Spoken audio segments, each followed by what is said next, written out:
গুড়াপে ১৫ বছরের পুরনো খুন মামলায় রায়, ৮ দোষীর যাবজ্জীবন কারাদণ্ড ঘোষণা হুগলি জেলা আদালতে।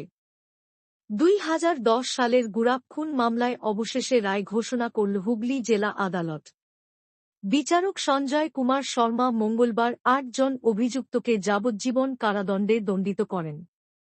অভিযোগ, ২০১০ সালের ১৮ মার্চ গুরবান গ্রামে সংঘবদ্ধভাবে ক্ষুদিরাম হেমব্রমকে খুন করে দেহ বস্তায় ভরে ডিভিসি খালে ফেলে দেওয়া হয়। দোষী সাব্যস্তরা হলেন লালু হাঁসদা, রবি বাস্কে, লক্ষ্মীরাম বাস্কে, সিদ্ধেশ্বর মালিক, লক্ষ্মীনারায়ণ সরেন, সনাতন মালিক, গণেশ মালিক ও নাড়ু টুডু। বিচারক নিহতের পরিবারের জন্য ৫ লক্ষ টাকার আর্থিক অনুদান ঘোষণা করেছেন। সরকারি পক্ষের আইনজীবী ছিলেন চণ্ডীচরণ বন্দ্যোপাধ্যায়।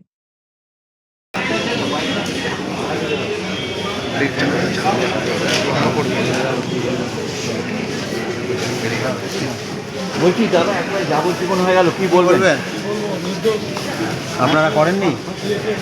হ্যাঁ, তো মার্ডার করলো কারা? তো আপনাদের বিরুদ্ধে তো সাক্ষী দিয়েছে। বলছি কি বলবেন দাদা? আমরা এসব কাজ করতে পারি না, তৃণমূল কংগ্রেস আমাদেরকে পাশে আছে, সিপিএম পার্টি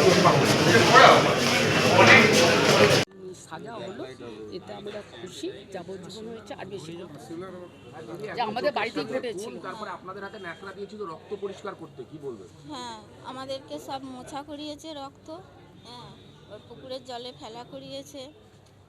আমাদের হচ্ছে গলার কাছে টাঙে ছুরি ধরে বলেছে, যদি এই কথা বলে দিস কাউকে, আমরা তোদেরকে সবাইকে মেরে দেবো।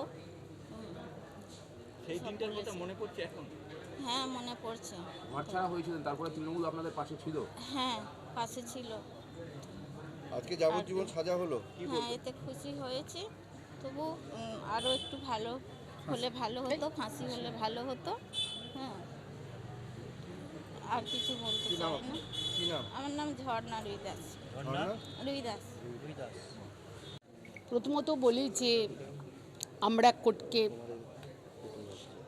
কোর্টের কাছে কৃতজ্ঞ যে যারা এই অন্যায় কাজ করেছিল, খুন করেছিল, মানে খুন মানে জঘন্যতম খুন, নৃশংস খুন। যে খুনটা আমরা ৩৪ বছরে সিপিএমের বিভিন্ন জায়গায় অনেক কর্মী খুন হয়েছিল, আমাদের তৃণমূল কংগ্রেসের কংগ্রেস কর্মী সব খুন হয়েছিল, কিন্তু এই খুনটা হচ্ছে একদম মানে নৃশংস খুন যাকে বলে। কারণ ক্ষুদিরাম হেমব্রম ২০১০ 18ই মার্চ তার বন্ধু স্বপন তপন তাদের বাড়িতে, তারাও আজকে এখানে আছে, তাদের বাড়িতে গল্প করত, আড্ডা দিত, এবং তাদের বাড়িতে দুটো তার স্বপন তপনের বউ ছিল, এবং তাদের তখন ৩-৪টে কচিকাঁচা বাচ্চা ছিল আর কি।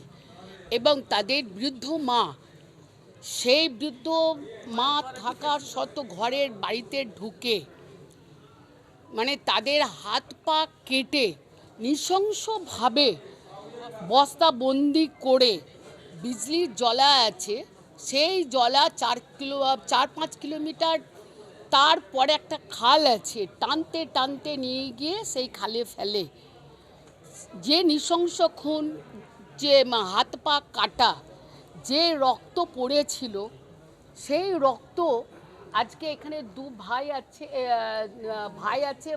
ভাইয়ের বউ আছে, মানে তার বন্ধুর বন্ধু এবং দু ভাই, সেই দুটো ভাইকে দিয়ে যেখানে রক্ত পড়েছিল সেই রক্ত কোদাল দিয়ে চাঁচিয়েছিল, মাটির বাড়ি কোদাল দিয়ে চাঁচিয়েছিল, এবং দু বউকে দিয়ে সেই নাতা দিয়েছিল যাতে প্রমাণ লোপাট হয়ে যায়, সেই জন্য নাতা দিয়েছিল।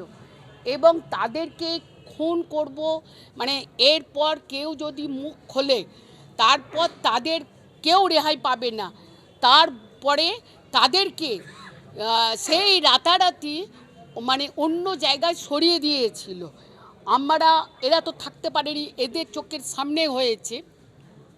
ফোনের মাধ্যম দিয়ে যখন আমরা জানতে পারি তারা কোথায় আছে, তারপরে তাদেরকে নিয়ে আসার পর তারা টোটাল ঘটনাটা বলে, এবং তারপর আমরা সমস্ত যারা সাক্ষী মানে ওই বাড়ির সমস্ত যারা মেম্বার, সেই মেম্বারদের আমরা গোপীনাথপুর 1 নম্বর অঞ্চলে কোটালপুরে তাদের আমরা আশ্রয় দিয়েছিলাম। গোপীনাথপুর 1 নম্বর অঞ্চলে কোটালপুরে গ্রামে আমরা সাক্ষী দিয়েছিলাম। এখানে রামুদা সাকুদা সবাই আছে, তাদের অবস্থায় আমরা সেখানে রেখে দিয়েছিলাম এবং রেখে দিয়ে 2010 হয়েছে, 11ই যখন আমরা জিতলাম তারপর আমরা তাদেরকে সেই জায়গা থেকে আমরা তাদের বাড়িতে আমরা ফেরত নিয়ে আসি। তারা 1-1.5 বছর ওই কোটালপুরে ছিল, সেখানে ওদের বাড়ির একটা মেয়েরও ওখান থেকেই বিয়ে হয়েছিল। এবং এই ঘটনা আজকে আমরা খুব খুশি। তার কারণ হচ্ছে যে ধনেখালিতে সিপিএমের আমলে অনেক খুন হয়েছে। সেই খুনের আমরা কারোর পানিশ আদালত দিতে পারেনি। তার কারণ হচ্ছে যে যাবজ্জীবন হলো খুশি হলাম, আর ফাঁসি হলে আরও খুশি হতাম, কেননা আমার তখন ছেলে মেয়ে তো ছোট ছোট ছিল। তাহলে খুশি হলাম। আদালত যা বিচার, আদালত যা রায় দিল সেটাই মেনে নিতে হবে, আর কি করব এখন। ওটা মিথ্যে কথা করে বলছে, ওদের সব সাজা। ওরাই হচ্ছে মূল লোকের আসামি, ওরা হচ্ছে ঝগড়াটের মূল হচ্ছে। ওরাই খালি ওরাই লোককে ওকেই মার্ডার করিয়েছে, লোককে দল বলকে জড়ো করতো, ওরাই মার্ডার করিয়েছে। না কাউকে বলতে পুরা এলাকাটাতে, ওই গুরবাড়ি এলাকাটাতে দিন রাত সন্ত্রাস চালাতো। মানুষ ভয়েতে বেরোতে পারতো না, সন্ধে হলে ঘর থেকে কেউ বেরোতে পারতো না, দিনের বেলাও কেউ বেরোতে পারতো না। ওখানকার মানুষ এত ভয়েতে ছিল। আর ওরা যেভাবে মেরেছে, আমার বাবাকে যেভাবে মেরেছে, এই সাজা কিচ্ছু নয় তাদের কাছে, আমাদের কাছে তো কিচ্ছু নয়। আমরা সেই দৃশ্য আপনারা দেখতে পাবেন না, সেই দৃশ্য দেখা যায় না মানে বডিতে 23টা কোপের দাগ। তাহলে ভাবতে পারছেন যে খুনিরা কতটা নৃশংস। এই সাজা কিছু আছে তাদের কাছে, আমাদের কাছে তো এই সাজার কোনো মূল্য নেই। ওদের কাছে ফাঁসি আমরা চেয়েছিলাম, যাতে ফাঁসি হোক। না, আমরা খুশি নয়, আমরা যাবজ্জীবনে খুশি হই। আমার বাবাকে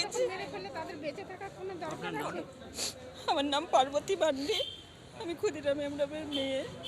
নৃশংস মার্ডারের রায়দানের দিন ধার্য ছিল। গত 6-11 তারিখে ক্ষুদিরাম হেমব্রমের মার্ডার কেসে 8 জন টোটাল আসামিকে দোষী সাব্যস্ত করে জুডিশিয়াল কাস্টডিতে রাখা হয়েছিল। আজকে শাস্তি ঘোষণার দিন ধার্য ছিল। আসামি পক্ষ এবং সরকারি পক্ষকে মহামান্য আদালত শুনে এই সিদ্ধান্তে উপনীত হয়েছেন যে ধারাতে, অর্থাৎ 147, 148, 149, 448, 302 এবং 201 ইন্ডিয়ান পেনাল কোডের সব ধারাতেই তারা দোষী সাব্যস্ত হয়েছে এবং সরকার পক্ষ তাদের চার্জ প্রমাণ করতে পেরেছেন।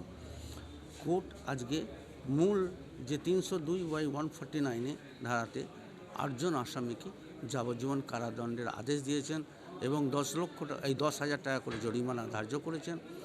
এবং আরও আজকে যেটা ভালো জিনিস আমি লক্ষ্য করেছি যে ক্ষুদিরাম নিহত হওয়ার কারণে তার স্ত্রীর যে অপূরণীয় ক্ষতি হয়েছে, তার পরিবারের যে অপূরণীয় ক্ষতি হয়েছে, সেইটা মাথায় রেখে মাননীয় জজ সাহেব ক্ষুদিরামের স্ত্রীকে 5 লক্ষ টাকা কম্পেনসেশন বাবদ ডিস্ট্রিক্ট লিগাল সার্ভিসেস অথরিটিকে নির্দেশ দিয়েছেন। এতে আমি খুব আনন্দিত যে অন্ততপক্ষে ভিক্টিমের ফ্যামিলি এই অনুদানটা পাওয়ার যোগ্য, সে পাবে এবং এই অর্থের মাধ্যমে তার অর্থনৈতিক সুবিধাগুলো মিট আপ করতে পারবে। আজকে দীর্ঘ সংগ্রামের পর আজকে সরকার পক্ষ জয়ী হয়েছে, এটাতে আমার আনন্দ খুব হয়েছে। আমি সামান্য একজন পাবলিক প্রসিকিউটর, কিন্তু লড়াই 1 ইঞ্চি আমি জমি ছাড়িনি। আজ এই সাফল্য মেনে দিতে পেরেছি, আমি খুশি। সাক্ষীরা কি খুব সাহায্য করেছিল? কেন ওইখান থেকে সাক্ষী দান করা? 4টে এই মামলায় প্রত্যক্ষ সাক্ষী 4 জন ছিল। যে বাড়িতে ক্ষুদিরাম মার্ডার হয়েছে সেই বাড়ির 2 ভাই এবং তাদের 2 স্ত্রী, এরা এই মামলাতে অত্যন্ত প্রশংসনীয় সাক্ষী দিয়েছে। মানে ভয়কে না, না। এবং এই মামলাতে উইটনেসদের প্রোটেকশন দেবার যাবতীয় দায়িত্ব দলের কিছু নেতৃত্ব, নাম করে আমি বলতে চাই না, তারা প্রোটেকশন দিয়েছে এবং তারা এই মামলার মনিটর করেছে এবং আমাকে সর্বতোভাবে সাহায্য করেছে যাতে এই মামলাটা আমি সুচারুভাবে সম্পন্ন করতে পারি। আমি তাদের কাছে কৃতজ্ঞ, তাদেরকে ধন্যবাদ জানাচ্ছি। আপনার নাম? আমার নাম চণ্ডীচরণ ব্যানার্জি, আমি পাবলিক প্রসিকিউটর এই মোকদ্দমার। Thank you.